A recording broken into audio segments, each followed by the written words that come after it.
So I have to tell you this story. So my daughter and I were doing a Walmart order. If you don't have a Walmart membership, you need to get one because it's like $89 a year and they deliver within 2 hours. It is an awesome service. I still use Amazon just as equally, but we were making a Walmart list and we came up with this great idea that we were going to start drinking smoothies together in the morning. And she was like, I don't have time for breakfast, da, da, da, da, da. And she likes to make smoothies and take them on the go. And so some days we've agreed that I'm going to make her breakfast or I'm going to make her lunch and then she'll have a little bit more time. Today, I made her some toast and I also made a smoothie because I was like, I need to get more protein in, all the things. So I surprised her with a smoothie to go.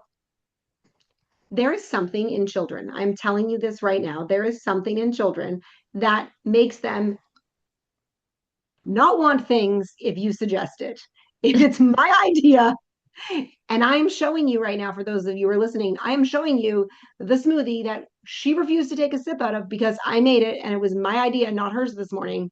And so now I'm having the other half of my smoothie that I made. How did that make you feel? I was very excited to share this mom moment with you.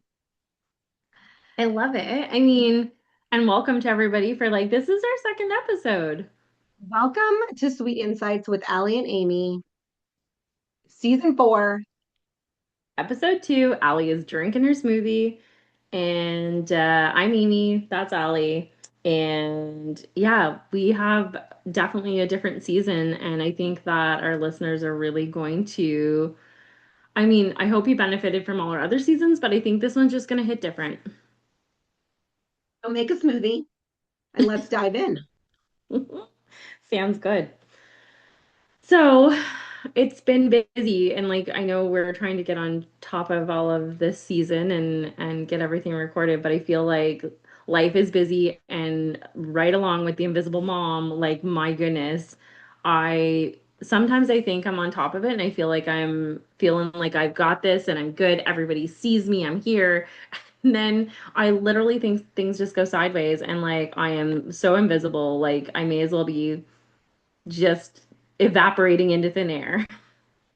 And for those of you who don't know Amy, Amy is the epitome of busy. She is the mom of two, plus two dogs, plus a significant other, plus she's a real estate agent, plus she owns a candy store that sells online and in person. And so today's topic, Amy, is so perfect for you. And I can't wait to hear your answer to this question.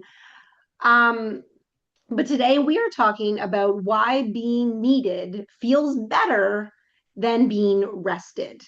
And so, Amy, the first question I have for you today is when did you last actually rest? Like, not scroll through your phone, not catch up on laundry, but actually rest. So I actually think I have a good answer for this because Okay, I'm normally that excited. would have caught me off guard, but I actually just went away. So okay, I did just go away. We had March break, and it's going to be this. How we're recording is going to not time well, but it was March break. And so we had some vacation time, and I can tell you, I absolutely did not rest. Like it was a go, go, go Went vacation. to Disney World. I'm like waiting for where this is going because I'm like, if she tries to tell me that she rested at Disney World, she just No, showed me her new Disney cup because we all like a good mug. And yeah. so please show it now for those who are Okay. watching on YouTube. And if you're not watching on YouTube, you might want to so you can see this beautiful cup. It says, "You had me at Walt Disney World." There's little Okay. Mickeys and flowers, and her nails match the cup. They It's do. glorious. It's got Mickey Okay. heads all over it. And so I But you did definitely did not not rest at rest. Disney. You ran No, there was around, you got more steps in than ever, like, which feels great. it does. And it was awesome. And I will say I did actually do it differently this time. So here's my two responses for you. So one, I did it differently because instead of go, go, go the whole time, and because we are familiar with the parks, my kids and I tried to get the most out of our mornings, and then we went back to the hotel or the resort and relaxed. We actually did pool time or just downtime in the afternoon, and then we went back to the parks in the evening, or it rained, we went to a movie and sat down and relaxed. Like this is something we never do. Wow. So I know, I knew you'd be proud of me. And the other thing I did, I had, as soon as I got back, I had a Remax Awards Gala weekend, and that was meetings and everything. But I went by myself. Family stayed home, didn't bring them with. I mean, not that they would want to. It would be boring for them to come and they'd just be sitting in the room while I'm at meetings. But I had like a good sleep. Like I went to bed at a decent time. I wasn't up late at the casino or anything. Not that there's anything wrong for people who did, but like I went back to the room and I got a full night's sleep. So for me, that is actually more relaxing and restful. And I definitely was on my phone like before bed, but like I just felt like I had time to sleep and I wasn't like worried to cater to everyone else's needs, if that makes sense. So like I Mm-hmm. did a different strategy at Disney, and then I actually had a weekend where it was all about me. That is amazing. That is Yeah. so amazing. I love that. And I feel guilty a little bit for assuming that it had been so long since you had rested. So I'm very, very proud of you. But we've also, we used to coach together for years. And so, knowing that we need the rest is something that's very common. So, what would you Yes. tell our listeners for when you were in the phases of life where rest wasn't something that you were doing? Well, I would say literally I came back to work and rest is not as common. So back into the phase of my life. So I would say the things that The you need to old do. version of you would have gone to Disney and go, go, go the whole time, right? Yeah, absolutely. So, and I would say, so when I'm in that busy phase, when I just don't have time for me, I think the only place and time that I could gather some time, and we had talked about it, like, is trying to, like, when I'm having my coffee in the morning, to be mindful and just sit by myself for a bit. And it's not necessarily resting, but like, I still do this. Actually, I practice this frequently. And again, we don't maybe really chat about this because more our podcasting, like recordings, are not really always at the same time as they used to be. But in the mornings when I'm waiting for the kids to get ready, I don't have to get my kids ready. They're old enough. So I sometimes will just make a coffee and sit on the couch and wait for them to shuffle around and do everything they need to do. And then I just have to get ready and get out the door, like if I'm driving. So I take a little bit of like that extra half hour of time just to sit for me while they're not out there. They're puttering around the rooms, whatever they're doing. So that is What do a you way I find can on get some days that space. you do that? Right? Because I also do that. I love watching the busy happen and like removing myself from it a little bit. And what do you notice on the days that you do that versus the days that you don't? I feel less panicked and less stressed and less rushed when I'm like getting out of the house. Like this morning, I definitely didn't do that because I like still was trying to get some laundry done. The dogs were up. Everybody was everywhere. And I feel like I felt like I was more of a hot mess getting out of the house. Mhm. And what I love about Like, that yeah, share, Amy, is that you're showing everybody that nobody's perfect and that no, like you are going to have days where you do the things that feel wonderful and you're going to have days where you don't. And that's the beauty in it. And so, and what we tend to notice on those days is that like, maybe tomorrow you're going to make a little bit of more effort to make sure you have that time to sit and have your coffee and, then it's a calmer day. So and I mean you're just coming back, so there's lots of transition time and things like that. But that is a habit that you created a long time ago that you've stuck with because it gives you that pause before your busy day. And that's such a beautiful, beautiful habit to have. absolutely. And so here's something funny too, because I know that this is something I do all the time. So can you think of a time, and I know this happens, like it happens to all of us. So this is not going to be a question that people are going to be like, that never happens to me. Can you think of a time when you had a chance to rest, but you filled it with something else? Because I know that this is a bad habit I have. You know what? It is so true that we all do it. And I see it with my clients all the time where it's like we forgot how to do nothing. We are so used to being busy, go, go, go, that it's so foreign. Like I grew up in the generation of multitasking is praised and rewarded. So the more we can multitask, the better things are.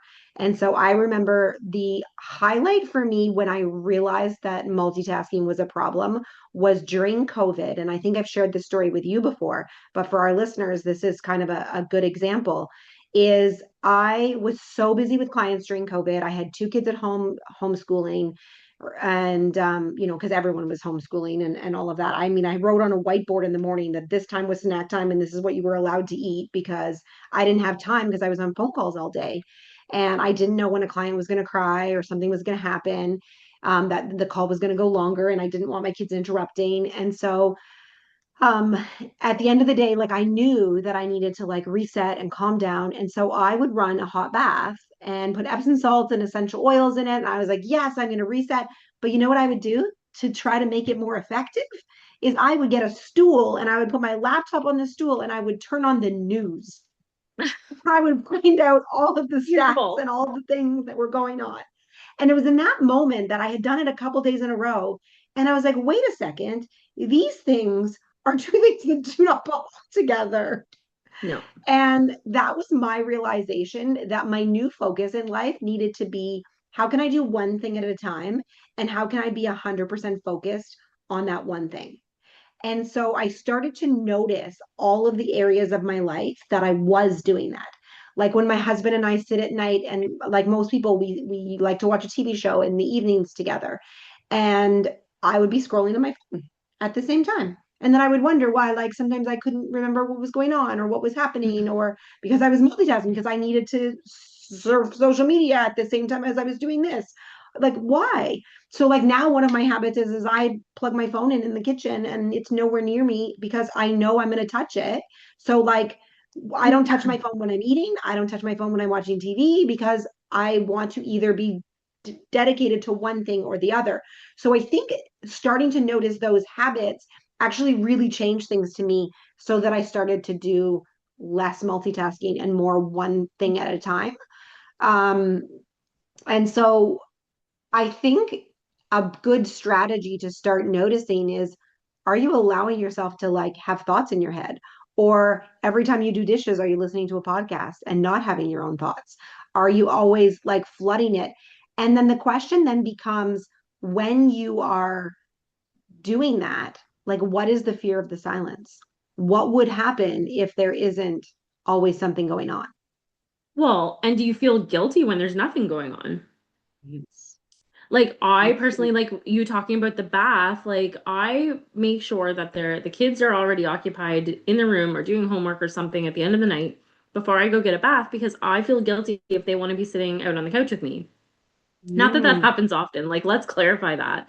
But like I want everybody to be doing something and occupied, or nobody home if I'm going to go and just take time for me because I feel guilty, Yeah. right? And then the other difference is too, like sometimes it's more comfortable when you're busy versus just doing nothing.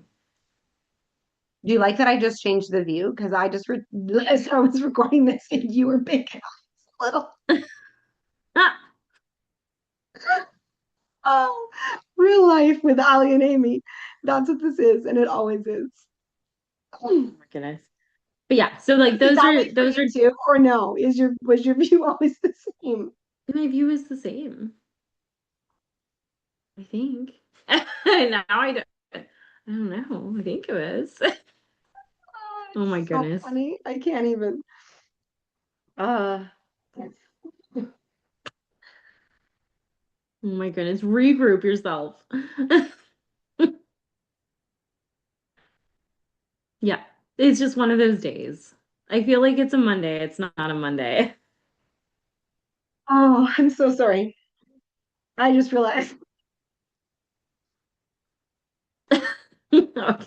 So for anybody who's not watching this on YouTube, Allie is like losing her mind laughing because she's like playing around with her screen and her settings, and she cannot get a grip. But everybody needs a moment to laugh. I Just don't even know what you're going through right now, but my like computer that records it. It's still like when you watch this on oh YouTube. my gosh. Big. Why do I have a big head? Oh, I think you need to change back whatever you did. I don't know. All right, so moving on because I don't think she's gonna come back from this. So one of of the things that we as women and maybe men as well, but being needed gives us identity. Wouldn't you say? You know, it's really hard about perimenopause. Or when you have a laughing fit, it causes a hot flash. I'm about to unlayer over here. Mm.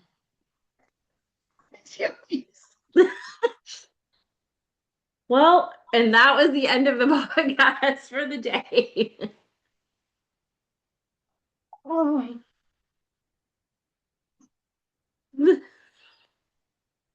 I don't even know what to do for you right now. I'm actually crying. Oh my Actually crying. goodness. We need that pause that goes a few minutes later, like with a dot dot dot. Oh. So this is real life. She is not invisible today. You are all gonna see this. She is definitely going through a moment. So Oh. I'm going to help try and wrap it up for her here. But basically, one of the things that does give us purpose, especially in motherhood, is feeling needed. And so when we're not needed and when we're feeling that the busyness is stopping, or the kids, like again, my kids are older, so they need me less. They need me, again, we talked about this when food is needed or drives are needed, but they need you less in general. So some women really feel lost or worthless, and it's really hard to sometimes take that back, especially when you can't identify what the problem is. I have a client Um, recently who her kids are grown and have recently moved out. And she went to Costco and she realized that she was filling her cart with her son's favorite things. And it was just on autopilot that she was buying all these things because she just always has. So she's like, she doesn't go in Costco and think, oh, what do I want to eat? She's like, oh, we'll call him Dylan. What would Dylan like? What would Dylan like? And then she realized that like she had all this stuff in her cart for Dylan, but Dylan isn't at the house anymore.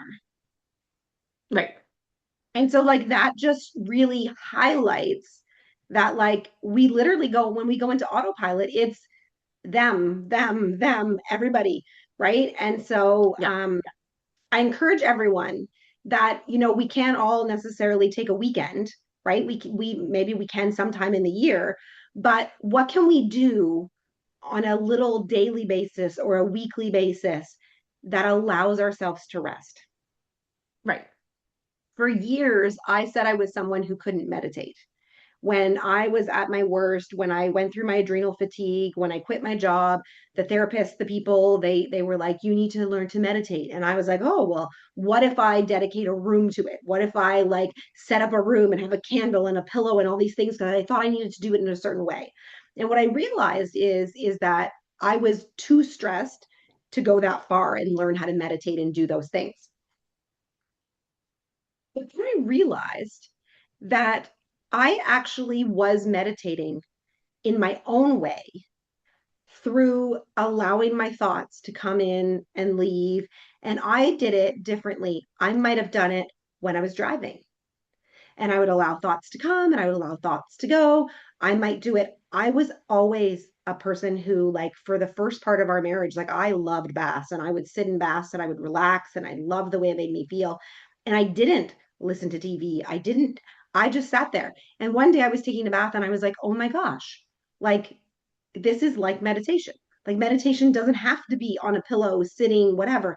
It's being quiet with your mind, and there's no right right, formula, there's no right way to do it. There are strategies that you can try that people teach, all those things. Those are not things that I tend to teach, but we can have a gratitude practice that's linked to doing dishes. We can have another practice that's linked to brushing your teeth.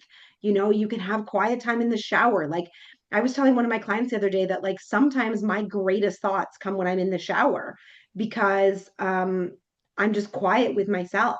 And so I've really started to embrace that quiet with myself, right? So, like, maybe this week, Amy, your challenge is you're coming back from this nice time where you sat by the pool and it was beautiful and great. Maybe instead of the crime podcast that we know you like to listen to during the shower, hmm especially when you're home alone and like you feel like someone's going to come and get you, Mhm. Like maybe that's a strategy where you can like, what if you use that as quiet time? Like, what if you like see what pops into your head when you have that quiet space? So that's my advice this week. That is what I think Fair. people.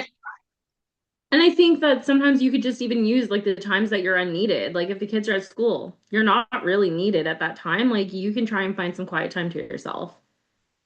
And there's no like recipe that's specific. There's no like one answer for all people. Like you got to find your own little nugget. Maybe it's when you're slicing and dicing dinner. Maybe you're like thankful that you have people to feed. Maybe it's like I suggested in the shower. It can be any of those things, but noticing it and acknowledging it is really, really beneficial. And I don't even know that I would say that this is my advice for today. I'm going to correct myself and say, this is my challenge for you. This is my challenge that I want everyone to try this week and see how that lands, see how it feels. Maybe it's like Amy suggested, coffee in the morning. If you have teenagers, like maybe you can sit and have coffee in the morning and like just chill for a little bit. If you've got toddlers, probably not.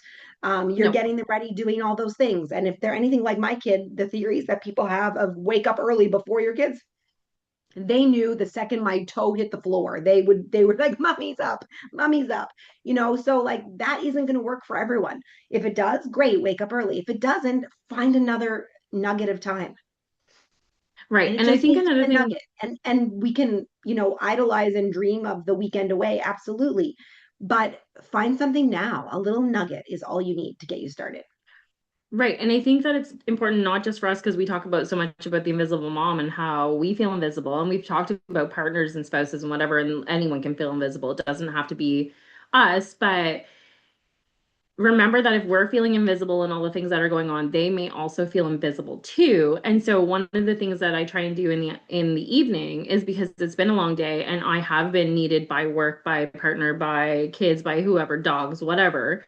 And so I'm constantly needed all day is in the end, sometimes we're needed so much that we don't need anyone else, I find, and that sometimes it's important to give some time back to our partners too. So that quiet time with them can look different too, because maybe it's just doing something and sitting, and you may still need some time to yourself in the end to read or whatever you're doing, or just quiet time.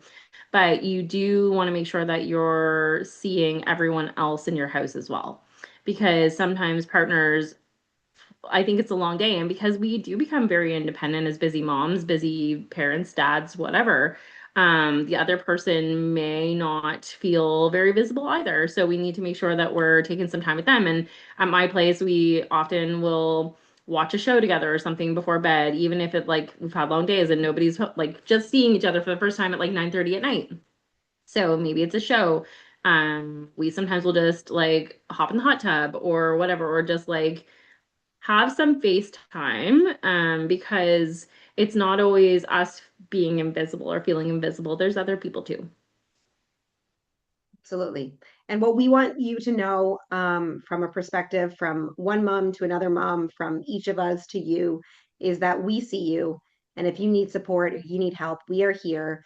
And if you enjoyed today's podcast, if you laughed with me, if you learned something from us, be sure to share this with a friend, and we'll see you next time.